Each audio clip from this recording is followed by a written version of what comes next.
One of the biggest comparisons I get asked about on the channel is doing one between the 300L and the DRZ400, having owned both and actually owned them at the same time for a little while. So I've been actually avoiding doing this video because some of the DRZ riders really don't take kindly to criticism, and for good reason. It's been out for so long and it really has a cult following. But let's find out if the prehistoric reliable Dinosaur DRZ400 versus the modern but smaller displacement 300L will make sense for your next bike. And I'm sure this is going to be interesting in the comment section, so let's just get straight into it.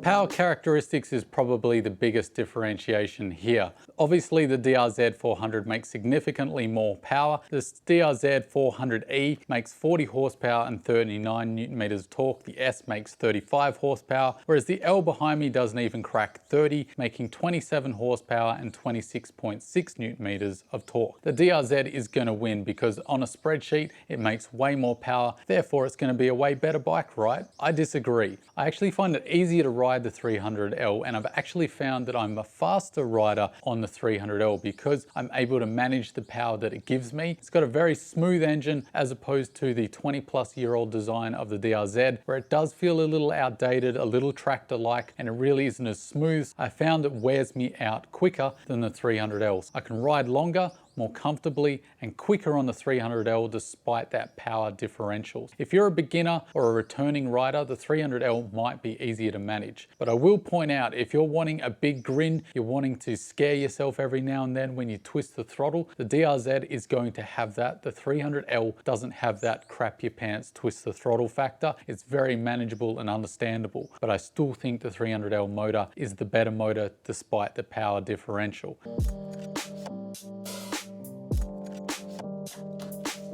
The 300L behind me, you can push it 12,000 kilometers between oil changes if you have to. I wouldn't recommend that, but you can do it as that's what it says on the service schedule. Whereas on the DRZ, if you're riding it hard, I think it comes down to 2,500 kilometers. And if you're riding it gently, it's about 5,000 kilometers. Of course, you're going to have DRZ riders saying, well, you can push that, but comparing service manual to service manual, it's a big difference. If you're wanting to save money and you regularly commute and you want to push that service interval as far as you can, 300L is going to make a lot of sense as it requires less maintenance than the DRZ. Both bulletproof motors, very reliable, both respectively do a great job as dual sport engines, and I don't think you'll have any problems reliability wise either way you go.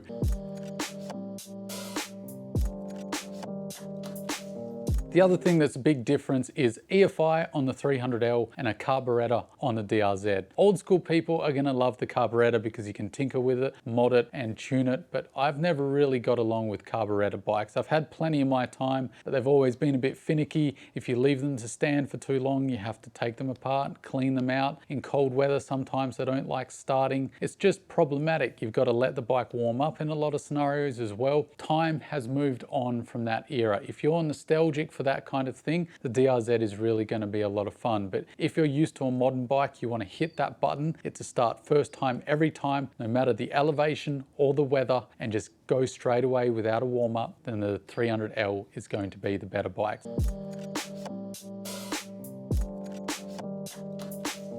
The DRZ chews a lot of fuel by today's standards. It's certainly not egregious, but you do notice it. I was getting roughly 1 litre per 18 kilometers. Now that might not sound too bad, but you stack it up next to the 300L and I'm getting on average between 30 and 32 kilometers per litre on that bike. It's a significant difference. The DRZ that I had a 10 litre tank. This has a 7.8 litre tank. And despite that, the 300L still goes further on a tank of fuel. I was running out of fuel at about 180, 190 kilometers on the DRZ, whereas on this I can do about 220 to 230 if I really ride gingerly. So that's a big difference and makes a difference at the fuel pump with these expensive fuel prices. And if you're commuting, you're a younger person and you're really wanting to save costs, it's starting to stack up here that the 300L makes more sense.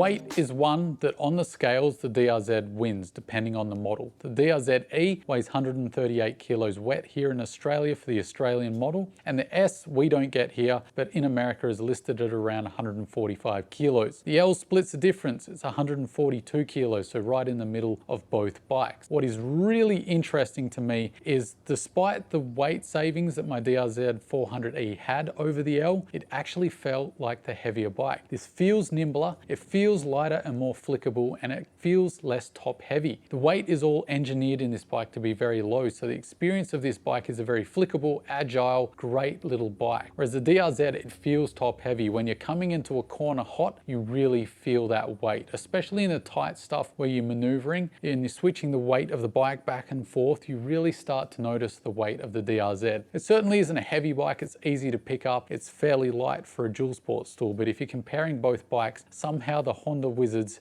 have been able to make this feel far lighter.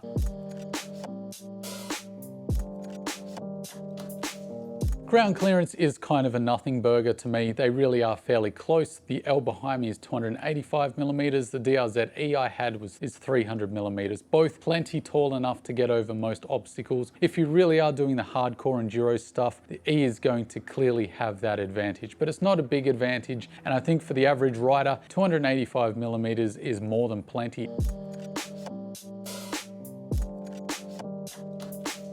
Seat height is a big one, and it really is going to suit different riders. The 300L here has a very low seat height for a dual sport at roughly 873 millimeters, whereas the DRZ is a very tall 945 millimeters. The DRZ didn't feel egregiously tall to me, but if you're a short rider, that would really be a struggle, and the L would make a lot of sense for you because it is significantly lower. You'll be able to get your feet on the ground. Whereas if you're a tall bloke, say you're 6 foot plus, and you really want as much room for your legs as possible, the DRZ might make more sense. Now, when I was sitting on both, it clearly felt like the DRZ had more leg room to me because I do have long legs, but I don't feel cramped on this. There is less room, but I don't feel cramped, so I don't think it's that much of a problem. Once you start passing probably 6'3", I really think that's where you will start running into issues, and the Z will clearly make the obvious choice there.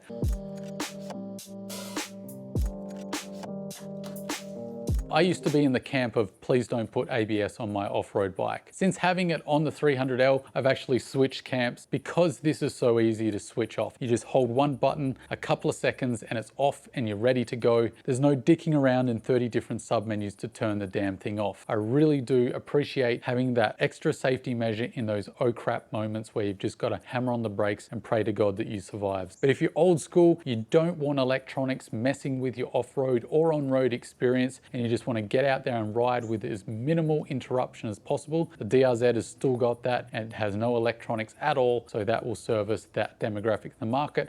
But I think for most people, having ABS on a bike is just a common sense move.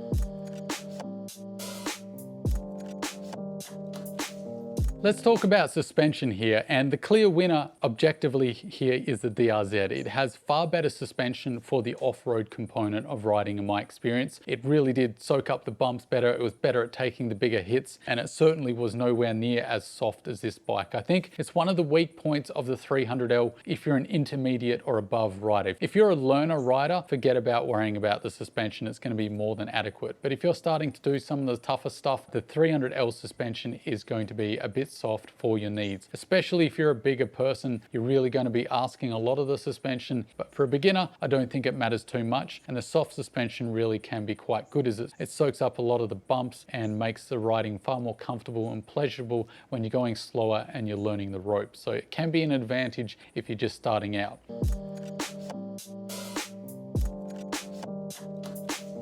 Gearbox. This is a big one for me and one of the major factors as to why I sold my DRZ. It has a 5-speed gearbox and it's just too close a ratio mated to that 40 horsepower engine. It pretty much nullifies the versatility of that 40 horsepower motor. I think with EFI and a 6-speed gearbox, the DRZ could come back on top of the dual sport market. But because it doesn't, in my experience, it was just a miserable time out on the highway. When you've got your bags on the back and you're doing your camping trips, or you've got to do an an hour or so to the trail on the highway to get there. Just sitting at higher speeds on the DRZ, whether it's the S or the E, is just not as good of an experience as a well-spread 6-speed gearbox like a WR250R or the CRF300L behind me. One of the most appealing factors of owning a DRZ is just how many accessories are available, and that's one of its advantages. You really can turn that bike into anything you want because of how many accessories are available for that machine. So it is a massive plus, but it certainly isn't bad for the 300L. I've talked about this before, how quickly the aftermarket has rallied behind the 300L, pun intended. It really is astonishing how much is available already. I've got all the accessories I need available to me at this moment that I need for the 300L for the kind of riding I've done. So the DRZ, just because of time and how many different products there are out there, clearly is far stronger at having every available accessory you could imagine and turning it into whatever bike you want. The 300L is roughly $8,000 AUD, changing depending on the dealership and the market. The DRZ recently has had a major price hike here in Australia. It's gone from $9,500 right away up to over $11,000 at the moment for a brand new DRZ. We're talking about a 20-year-old design here, Suzuki. What are you thinking? I would certainly not feel comfortable paying that much for a brand new DRZ. It's just crazy money, and the price differential means you could put the best suspension available on the market as well as crash protection on the 300L and still be at the buying price of a brand new DRZ. Where this does change though is the second-hand market. Given that market is overinflated in price at the moment, but it is something I wanted to point out. You can get a second-hand DRZ with all the fruit on it for cheaper than the L, so that might also be fairly appealing to the budget conscious people as well. If you're wanting brand new bike as cheap as possible with maximum value, 300L is going to win that contest every time.